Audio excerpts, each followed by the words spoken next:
In this video, we delve into a country that, in the 21st century, continues to live under strict religious laws and has been under heavy international sanctions for decades.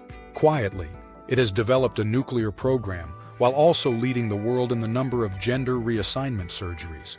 This is the story of Iran. Modern Iran has an incredibly rich and complex history. For most of its existence, it was known not as Iran but as Persia. The people living there are predominantly Persians, not Arabs, and they speak Persian, Farsi, not Arabic, contrary to what many assume. The First Persian Empire, established in 550 BCE, was the largest empire the world had seen up to that point, stretching from Greece to India. Eventually, it was conquered by Alexander the Great, whose empire collapsed shortly after his death. At that time, Persia practiced a unique religion called Zoroastrianism. Unlike the polytheistic religions that dominated the era, Zoroastrianism was monotheistic, making it extraordinary for its time. Only later would other monotheistic religions like Christianity and Islam spread globally.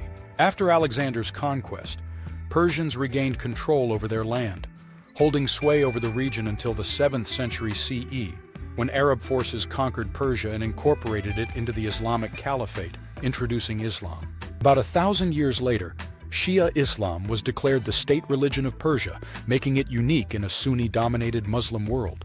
Iran remains the only major country where Shia Islam is the dominant sect, a detail that plays a critical role in its modern geopolitics. In the 20th century, the Pahlavi dynasty rose to power. Iranian monarchs were traditionally called Shahs, a Persian equivalent of king. Reza Shah Pahlavi initiated a series of reforms aimed at modernizing and secularizing the country. In 1935, the country officially changed its name from Persia to Iran. During World War II, Iran tried to maintain neutrality but grew closer to Nazi Germany, alarming the Allied powers. When Iran refused to allow Soviet and British forces to use its territory, those countries invaded, deposed the Shah, and took control of key infrastructure. Iran became a vital supply route for Allied support to the USSR via Lend-Lease, moving goods from U.S. ships through Iran and into the Soviet Union. After the war, the Allies withdrew, and the Shah's son, Mohammad Reza Pahlavi, took the throne. He would become the last monarch of Iran before the Islamic Revolution transformed the country from a modern secular state into a religious totalitarian regime. Despite international sanctions that have lasted decades, Iran managed to build uranium enrichment facilities, a difficult feat under embargoes that limited access to resources and expertise. In the mid-20th century, under the Shah's rule, Iran was a westernized, modern country. Women wore miniskirts and sunbathed in bikinis, and the cities enjoyed a secular lifestyle. However, rapid industrialization created economic inequality.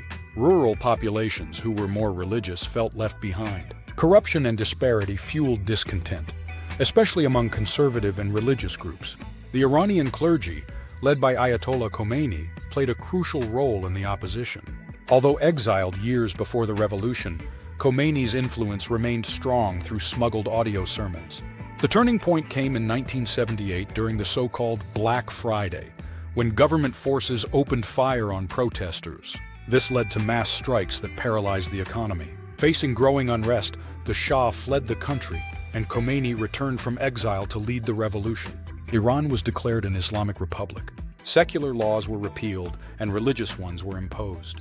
Women were required to wear hijabs, Western music and films were banned, and secular education was replaced by religious instruction. Foreign policy also shifted dramatically. The new regime severed ties with the US and other Western nations, aligning itself with anti-imperialist movements around the world. To enforce religious law, Iran established the Islamic Revolutionary Guard Corps, IRGC, a parallel military force separate from the National Army. Formed in 1979, the IRGC was tasked with defending the revolution and Islamic values. It operates as both a military and economic powerhouse, controlling industries ranging from oil and gas to telecommunications and construction. The IRGC's presence is felt throughout Iranian society, with checkpoints, surveillance, and moral policing instilling fear in the population. Although Iran holds presidential elections, the real power lies with the supreme leader. Since 1989, Ayatollah Khamenei has held this position, continuing Khomeini's policies. He determines national strategy, oversees the nuclear program, and shapes Iran's regional ambitions. Iran also maintains a strict system of religious and political control. The Guardian Council, composed of clerics and jurists, vets all electoral candidates and reviews parliamentary laws for alignment with Islamic principles. Only regime-approved candidates can run for office, effectively eliminating political opposition. Human rights in Iran are severely restricted. Capital punishment and public floggings are common. Offenses punishable by death include murder, rape, apostasy, blasphemy, homosexuality, and adultery. Theft can result in amputation, and public stonings were practiced until a moratorium was introduced in 2002. Iran's legal system includes extreme punishments. For instance, consuming alcohol can lead to 80 lashes, and repeat offenses may result in execution. The penal code even allows a husband to kill his wife and her lover if caught in the act of adultery. Public corporal punishment is used to instill fear and deter dissent. Shockingly, Iran also executes minors. Boys are considered eligible for execution at age 15 and girls at just 9 years old, based on the onset of puberty.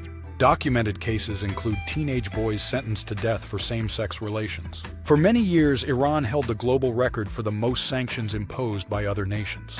These sanctions stem primarily from its nuclear and missile programs. Western powers, especially the U.S., accused Iran of using uranium enrichment for nuclear weapons development in violation of international treaties. Sanctions began in the 1990s and intensified in 2006, when secret nuclear sites were discovered. These sanctions targeted key industries like oil, banking, and transportation. Western brands ceased official trade with Iran, but many products still entered the country via parallel imports, often at exorbitant prices. As a result, luxury goods are accessible only to the wealthy, while ordinary Iranians struggle with unemployment and inflation. Iranian ideology views Israel as its main adversary. The government believes Israel was created by Western powers to destabilize the Middle East. Iran does not recognize Israel's right to exist and supports militant groups like Hezbollah, Hamas, and Islamic Jihad, which carry out attacks against Israel. Iran funds and arms these groups to maintain indirect conflict, avoiding direct confrontation due to Israel's military strength and nuclear capability. Hostility toward Israel also serves a domestic purpose, uniting the population against a common enemy. The U.S. is another major adversary. Before the Islamic Revolution, Iran and the U.S. enjoyed close relations. But during the revolution, a group of Iranian students stormed the U.S. embassy in Tehran, taking 66 Americans hostage. The crisis lasted 444 days and marked a dramatic shift in Iran-U.S. relations. The hostages were finally released in 1981, the same day President Reagan was inaugurated. One of the most paradoxical aspects of Iran is its high number of gender reassignment surgeries. Despite harsh penalties for homosexuality, Iran ranks second in the world in the number of sex change operations, behind only Thailand. This is due to a fatwa issued by Ayatollah Khomeini in 1983, allowing and even encouraging such procedures for individuals experiencing gender dysphoria. The government subsidizes these operations, and many gay men undergo them to avoid persecution. This contradiction illustrates the complex and often contradictory nature of Iranian society. On the one hand, it punishes homosexuality with death. On the other, it legally supports gender reassignment surgery as a religiously acceptable alternative.